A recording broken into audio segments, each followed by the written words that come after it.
الحمدللہ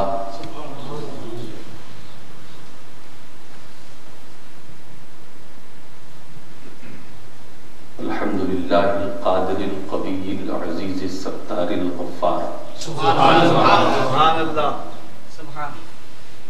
والصلاة والسلام علی ابر الابرار سیدنا و مولانا محمد المختار وعلى آلہ الاطہار واصحابہ الاخیار من یومنا الى یوم القرار سبحان اللہ اما بعد اعوذ باللہ من الشیطان الرجیم بسم اللہ الرحمن الرحیم ورحمتی وسعت کل شیء صدق اللہ العلی العظیم وصدق رسول النبی الامین الکریم ونحن علی ذلک لمن الشاہدین والشاکرین والحمد للہ رب العالمین بارک اللہ لنا ولکم فی القرآن العظیم ونفعنا وإیاکم بالآیات والذکر الحکیم انہ تعالی جواد کریم ملک بر رؤوف رحیم. بارگاہ رسالت میں درود شریف کا نذرانہ پیش کر لیں.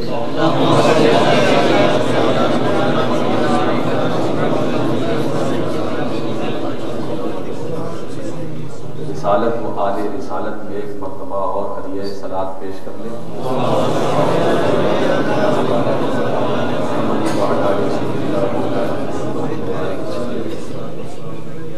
نبی اور آل نبی پر ایک مرتبہ اور درود پاک پیش کر لیں.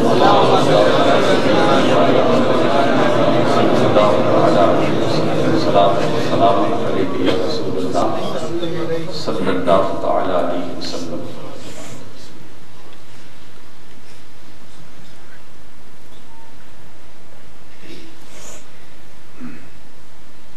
میں نے قرآن کریم کی ایک مختصر سی آیت کریمہ کی تلاوت سے اپنے آپ کو مشرف کیا.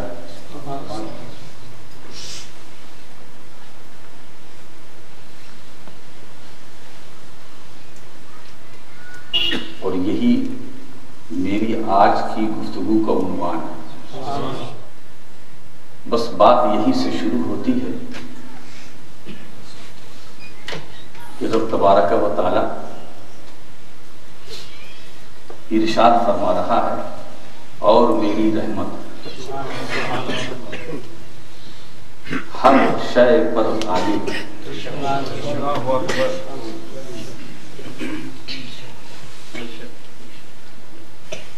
میری رحمت ہر چیز پر محیط ہے. میری رحمت ہر چیز پر حاوی ہے. میری رحمت اس کلام کے اندر رب تبارک و تعالیٰ نے ارشاد فرمایا صاف لفظوں میں میری رحمت.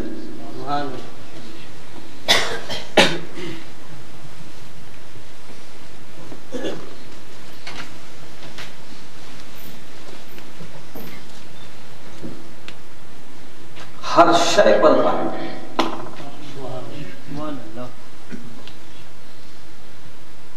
تو آج میری جو گفتگو کا جو مرکز ہے وہ لفظ شے ہے.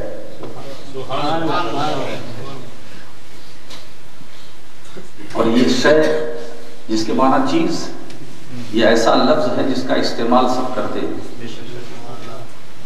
تو میں چاہتا ہوں کہ جس کا لفظ سب استعمال کرتے ہیں اس کو میں سمجھانے کی کوشش کروں. یہ شے ہے کیا؟ سبحان اللہ. اللہ فرما رہا ہے ہر شے پر میری رحمت غالب ہے.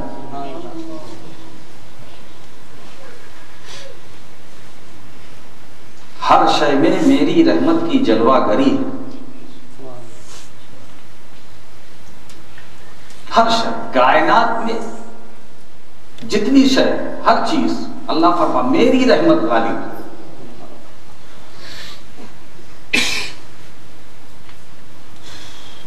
اور لفظ کل سے یہ پتا چل رہا ہے کلّا شیء کی شے بے شمار واہ واہ واہ سبحان اللہ.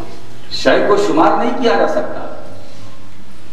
اسی لیے کہا گیا کلا شے، ہر شے پر میری رحمت غالب ہے. تو جہاں جہاں شے وہاں وہاں اس کی رحمت ہے، وہاں وہاں اس کی رحمت. شے ہے رحمت ہے، شے ہے رحمت ہے. اور شے کی تعریف کیا؟ تمام موجودات، موجودات یعنی جو موجود ہے وہ شے ہے، جو شے ہے وہ موجود ہے، جو موجود ہے وہ شے ہے. تو اس کا مطلب ہر موجود پر اس کی رحمت، ہر وجود پر اس کی رحمت. ہمارا وجود ہو، آپ کا وجود ہو، کسی کا وجود ہو، ہر وجود پر اس کی رحمت. تو اس کا مطلب یہ ہے کہ جب وجود ہے تو اس کی رحمت ہے، اور جب اس کی رحمت ہے تو وہ وجود ہے. اب اس وجود کو ہٹایا نہیں جا سکتا، اس وجود کو کوئی خطرہ نہیں. کیوں؟ اس لیے کہ جب وجود پر رحمت ہے، جب وجود پر رحمت آئے تو اس کو خطرہ نہیں، اس کو خطرہ تو وجود کو خطرہ نہیں. تو خطرے میں ڈالنے والے وہ خود خطرے میں، وجود کو خطرہ نہیں. اس لیے کہ وجود پر خدا کی رحمت، وجود پر خدا کی رحمت. ہر شے پر میری رحمت غالب ہے، ہر شے پر میری رحمت غالب ہے، ہر شے پر، ہر شے پر. انسان ایک شے ہے، انسان ایک شے ہے. سارے انسان جمع ہو گئے، عالم انس بن گئے. حیوان ایک شے ہے، سارے حیوان جمع ہو گئے، عالم حیوان بن گیا. جن ایک شے ہے، سارے جنات جمع ہوئے، عالم جن بن گیا. ملائکہ ایک شے ہے، سارے ملائکہ جمع ہوئے، عالم ملائکہ بن گیا. آسمان ایک شے ہے، سارے آسمان جمع ہو گئے، عالم سماوات بن گیا. زمین ایک شے ہے، ساری زمین جمع ہو گئی، عالم ارض بن گیا. مادہ ایک شے ہے، سارے مادہ جمع ہو گئے، عالم مادیات بن گیا. یہ شجر و حجر، یہ سب جمع، شجر یہ سارے جتنے پیڑ پودے یہ سب جمع ہوئے، عالم نباتات بن گیا. سارے حجر یہ پتھر یہ جمع ہوئے، عالم جمادات بن گیا. تو ہر شے جمع ہوتی گئی، ایک ایک عالم بنتا گیا، ایک ایک عالم بنتا گیا. یہ مکان بنا، مکان بنا، سب بنا، ایک ایک عالم بنتا گیا. تو اللہ فرماتا ہے میری شے، میری رحمت ہر شے پر غالب ہے، ہر شے پر غالب ہے. اور شے بے شمار، شے بے شمار. بندے نے بارگاہ مولا میں عرض کیا، مولا مولا وہ تیری رحمت جو ہر شے پر غالب ہے، اس رحمت کو تلاش کہاں کریں، اس رحمت کو تلاش کہاں کریں. جواب ملا، گھبرا مت. اگر اس رحمت کا پیکرے محسوس دیکھنا چاہتے ہو تو میرے مصطفیٰ کا چہرہ دیکھو، میرے رسول کا چہرہ دیکھو. میں نے پوچھا، پھر بندوں نے عرض کیا، مولا وہ رحمت ہے کون، وہ رحمت ہے کون. جواب ملا، تمہیں نہیں معلوم وہ رحمت ہے کون؟ ارے اسی رحمت کا نام محمد رسول اللہ ہے، اس کا لقب رحمت للعالمین ہے، اس کا لقب رحمت للعالمین ہے. تو دوستو اب بات سمجھ میں آ گئی. یہ فرمایا گیا میری رحمت ہر شے پر غالب ہے. تو خدا کی رحمت، خدا کی رحمت ذات مصطفیٰ. اب معلوم ہوا کہ میرے محبوب کی شان وہ ہے, میرے محبوب کی شان وہ ہے جس کے حسن و جمال کو ہر شے میں دیکھا جا سکتا ہے.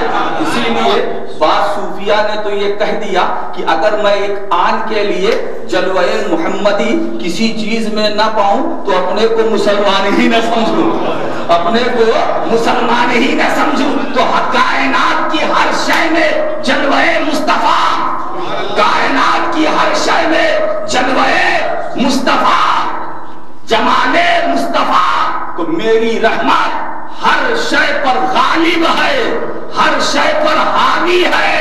یہاں ہمیں بشارت دی جا رہی ہے, بندو گھبرانا نہیں, مایوس نہ ہونا, میری رحمت تمہارے ساتھ ہے, میری رحمت تمہارے ساتھ ہے. میری رحمت صبح کو تمہارے ساتھ, شام کو تمہارے ساتھ, دوپہر میں تمہارے ساتھ, سوتے وقت تمہارے ساتھ, اٹھتے وقت تمہارے ساتھ, بیٹھتے وقت تمہارے ساتھ. بس جب تمہارے ساتھ ہے تو اب ضروری یہ ہے کہ اس رحمت کی طرف متوجہ ہو جاؤ, اس رحمت کی طرف متوجہ ہو جاؤ.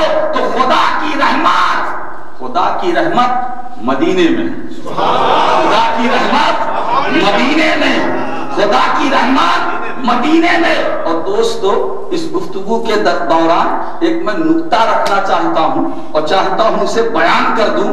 پوری کائنات نبوت میں, توجہ چاہتا ہوں, پوری کائنات نبوت میں میرا نبی شان خدا ہے. پوری کائنات نبوت میں میرا نبی شان خدا ہے. اور پوری کائنات ولایت میں میرا غوث شان مصطفیٰ ہے.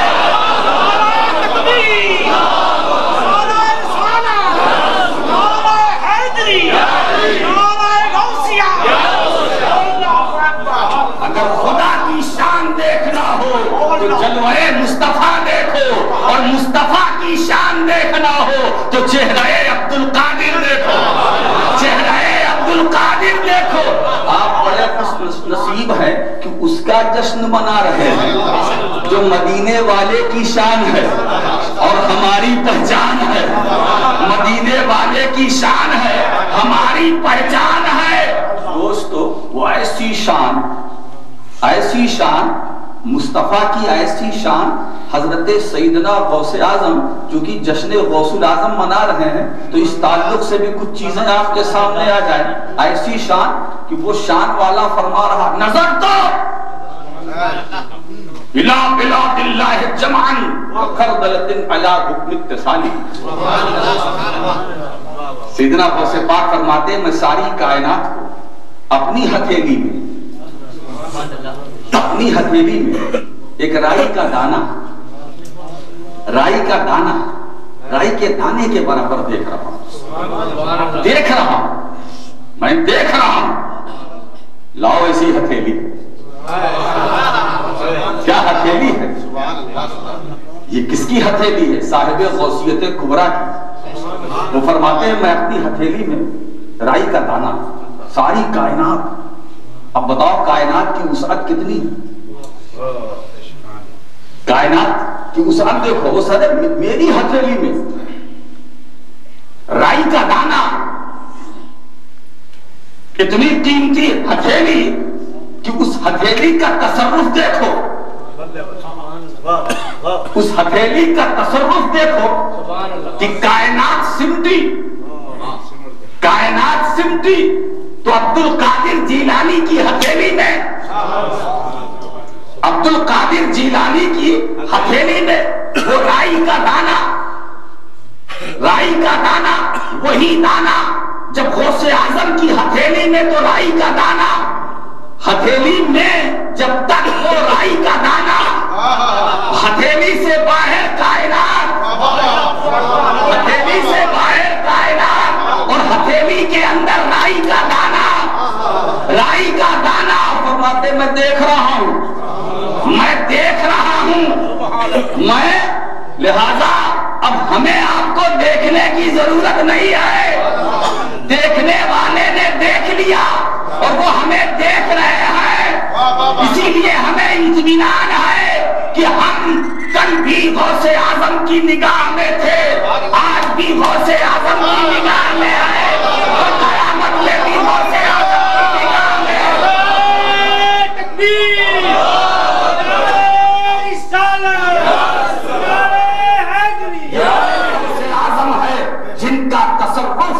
جن کا تصرف صرف زمین کی حدیں نہیں ہے، صرف زمین کی وسعتیں نہیں ہے، ارے جن کا تصرف عالم برزخ میں بھی ہے، عالم برزخ میں بھی ہے، وہ اپنے چاہنے والوں کو، اپنے غلاموں کو، اور ایک بات بتاؤں دوستو، میں یہاں تو عجیب معاملہ ہے، چند مریدین بگڑ گئے، یہ مریدوں کا بگڑنا یہ کوئی نئی بات نہیں، یہ پہلے سے ہو رہا۔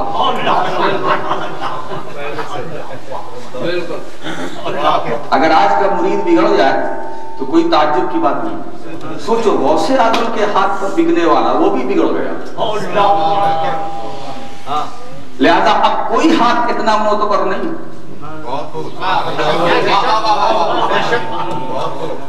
حضرت سیدنا عبد القادر جیلانی غوث اعظم کے ہاتھ پر بیعت لینے والا، ہونے والا ایک مرید بگڑ گیا، بگڑ گیا،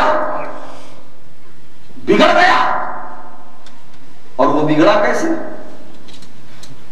مگر ایک بات بتاؤں، وہ بگڑا ضرور مگر اس نے کچھ کہا نہیں تھا،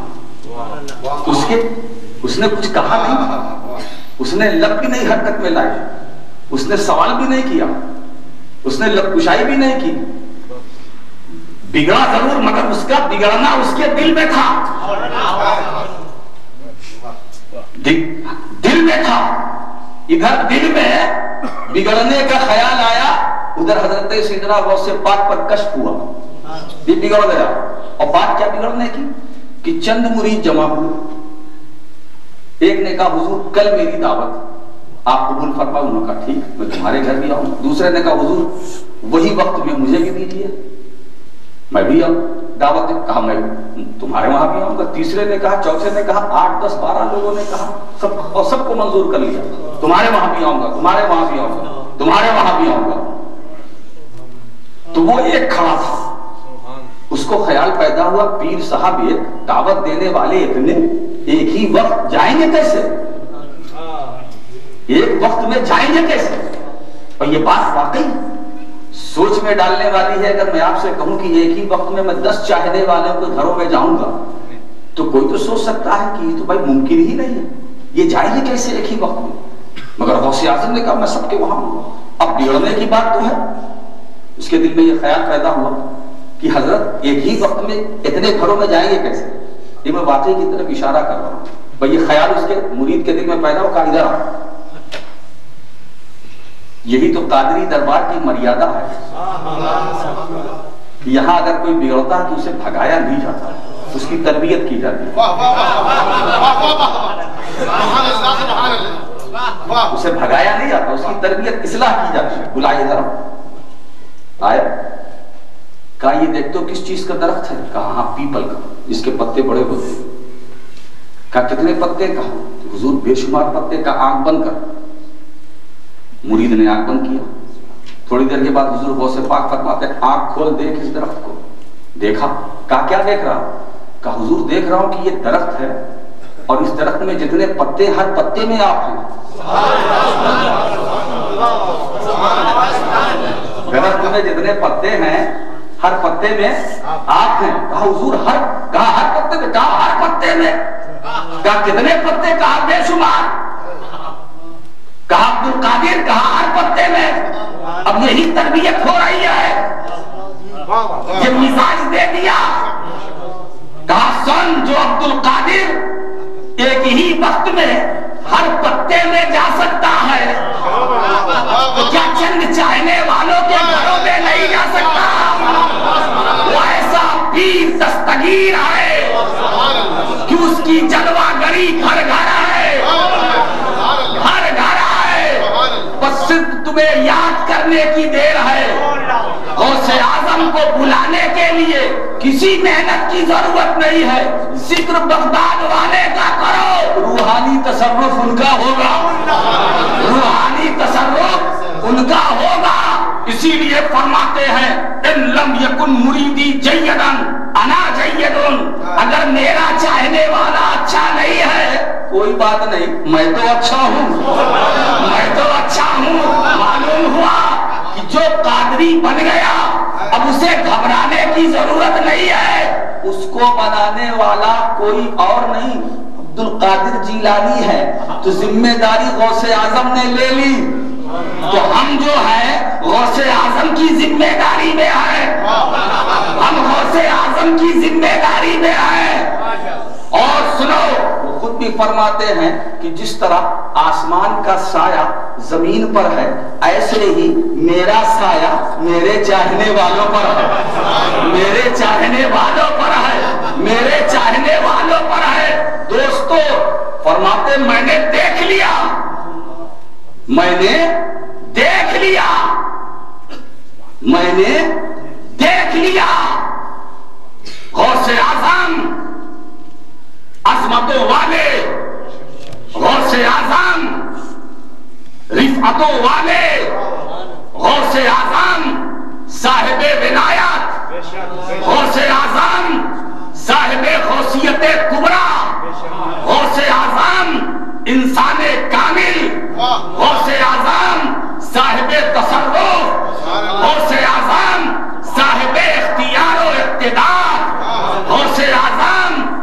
ذی وقار، غوث اعظم علی کی یادگار، غوث اعظم فاطمۃ الزہرا کے چمن کی بہار، غوث اعظم صدیقی صداقت کے علم بردار، غوث اعظم حسین کربلا کے شاہکار، غوث اعظم امام حسن کا کردار، غوث اعظم رسول ذی وقار کا وفادار، سب کچھ صحیح پر امتی ہے، پر امتی ہے، عظمت والے ہیں لیکن امتی ہے، رفعت والے ہیں لیکن امتی ہے، چاہو جلال والے ہیں لیکن امتی ہے، بلند و بالا ہے لیکن امتی ہے، سب کچھ ہے لیکن امتی ہے۔ ارے غوث اعظم تو وہ ہیں جو خود فرماتے ہیں کہ میرا راز اگر کسی مردے کو ڈال دو تو وہ بھی زندہ ہو جائے، میرا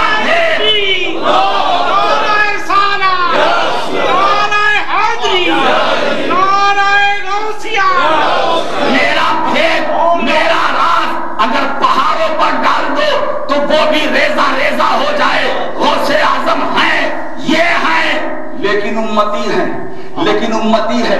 کہنا یہ ہے پیارے کہ جب غوث عبد القادر امتی کا کے دیکھنے کا عالم یہ ہے، جب عبد القادر امتی کے دیکھنے کا یہ عالم ہے تو عبد القادر کے نبی کے دیکھنے کا عالم کیا ہوگا؟ نبی کے دیکھنے کا عالم کیا ہوگا؟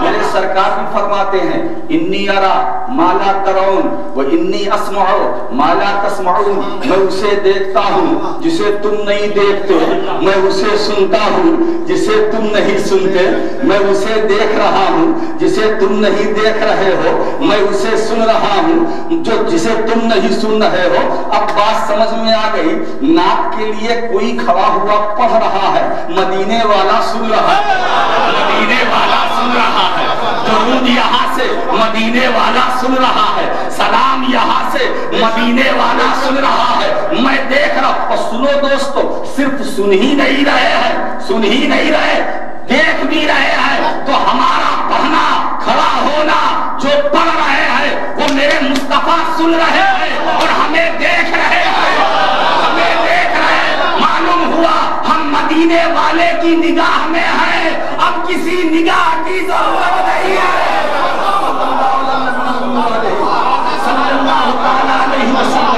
سلام و سلام علیکم یا رسول اللہ۔ دوستو ایک ایسی نگاہ مل جائے، ایک ایسی نگاہ مل جائے جہاں ساری نگاہیں ہوں، جدھر ساری نگاہیں ہوں۔ اب کسی نظر کی ضرورت کیا ہے؟ اب کسی نظر کی ضرورت کیا ہے؟ جس پر محبوب کی نظر ہے، جس پر محبوب کی نظر ہو اس پر خدا کی نظر، اس پر خدا کی نظر، اور جس پر خدا کی نظر اس پر مخلوق کی نظر۔ لاکھ کچھ کرنا چاہو مگر مخلوق کی نظر میں ہے۔ مخلوق کی نظر کیوں؟ اس لیے کہ رب کی نظر میں ہے، وہ رب کی نظر میں ہے۔ تو میں دیکھ رہا ہوں جسے تم نہیں دیکھتے، میں اسے سنتا ہوں جسے تم نہیں سنتے۔ دوستو ایک یہاں پر ایک نقطہ آپ کے سامنے رکھنا چاہتا ہوں۔ اللہ کے رسول صلی اللہ تعالی علیہ وسلم بس ایک آخری ٹکڑا اس حصے کا کہ جب معراج سے پلٹے، معراج سے حضور پلٹے، جنت میں بھی گئے سب دیکھنے کے لیے، اور اس کے بعد جب معراج سے واپس ہوئے تو حضرت بلال سے سوال کر لیا کہ اے بلال، جب معراج کی رات میں جنت میں گیا تو میں نے اپنے آگے تمہارے نالین کی آہٹ سنی، اپنے آگے۔ اور حدیث کے الفاظ کیا؟ انی سمعت دف علیک بین یدی الجنہ۔ حضور فرماتے ہیں بلال اپنے آگے، یعنی میں جنت میں چل رہا تھا تو اپنے آگے تمہارے چلنے کی آواز سنی، میرے آگے آگے چل رہے، میرے آگے آگے۔ تو حضرت بلال نے تو جواب دیا رضی اللہ تعالی، یا رسول اللہ صلی اللہ تعالی وسلم، میں ایسا تو کچھ بھی نہیں کرتا مگر ایک عمل پابندی سے کرتا ہوں۔ حضور نے فرمایا کیا؟ کہا کہ میں وضو کرتا ہوں تو 2 رکعت نماز تحیۃ الوضو کی نیت سے ادا کرتا ہوں۔ اب یہاں تحیۃ الوضو کی فضیلت بھی سمجھ لو، 2 رکعت اپنے آگے جنت میں جانے کا سبب حضور نے فرمایا اسی وجہ سے میں نے، خیر بات ہو گئی۔ اور حضور کیا فرماتے؟ میں نے سن لیا، سمعت تو میں نے سن لیا، اس کا مطلب یہ نہیں کہ میں سنوں گا، سن لیا۔ حالانکہ یہ واقعہ ہوگا، ابھی ہوا نہیں، یہ واقعہ ہوگا، ابھی تو قیامت آئے گی، حساب کتاب ہوگا، حشر و نشر ہوگا، اس کے بعد پھر جنت میں کہیں جانے کی بات آئے گی، لاکھوں کروڑوں سال بعد جب رب تبارک و تعالیٰ کی مرضی ہوگی تب یہ نمبر آئے گا، یہ معاملہ آئے گا۔ مگر حضور لاکھوں کروڑوں سال بعد والے واقعے کی طرف اشارہ کرتے، میں نے سن لیا، میں نے سن لیا، ابھی واقعہ یہ ہوا نہیں ہوگا۔ حضرت بلال یقیناً جنت میں جائیں گے۔ ارے حضرت بلال کیا، جو ان کا دم بھرنے والے ہیں وہ بھی جائیں گے، ابھی واقعہ ہوا نہیں ہوگا۔ اب سوال پیدا ہو گیا، جب یہ واقعہ ہوا نہیں تو حضرت بلال جنت میں گئے نہیں، جب واقعہ نہیں ہوا تو جنت میں نہیں گئے، جب گئے نہیں تو چلے نہیں، جب چلے نہیں تو آواز نہیں، پھر کیا سن لیا؟ اس مقام پر علماء فرماتے ہیں کہ حضور کی شان سے جنت میں تشریف لے جائیں گے، اپنی اونٹنی پر سوار ہوں گے سرکار علیہ الصلوۃ والسلام، اور اس اونٹنی کی لگام حضرت بلال کے اس شان سے جائیں گے، اونٹنی پر حضور اور اس اونٹنی کی لگام حضرت بلال کے ہاتھ میں، سمجھ رہے؟ اب حضرت بلال چل رہے ہیں، ہم تو یہ کہتے ہیں نا چل رہے ہیں، روایتیں کہتی چل رہے ہیں، چل نہیں رہے، چلائے جا رہے ہیں، چلنا اور ہے، چلایا جانا اور ہے۔ حضرت بلال جب مکے میں چلے تو کچھ اور تھا، مدینے میں چلے تو کچھ اور تھا، مگر جب جنت میں جانے کی بات آئے گی تو وہاں پھر وہ اپنے قدم سے نہیں چلے، وہ اپنے قدم سے نہیں چلیں گے، چلائے جائیں گے۔ اور ایک بات یہاں سے ایک لطیف نقطے کی طرف اشارہ کروں، قدم سے چلنا اور ہے اور مدینے والے کے کرم سے چلنا اور ہے، قدم سے چلنا اور ہے مدینے والے کے کرم سے۔ تو جو کرم سے چلتے ہیں انہیں روکا نہیں جا سکتا، قدم سے چلنے والوں کو روکا جا سکتا ہے مگر کرم سے چلنے والوں کو نہیں۔ اب سوچو حضرت بلال کے ہاتھ میں لگا، اب آپ دیکھیے فیض چلا، حضور کا فیض چلا، اونٹنی کو ملا، اونٹنی سے لگام تک پہنچا، لگام سے دستے بلال تک پہنچا۔ اب یہاں کئی نسبتیں جمع ہو گئی، حضرت بلال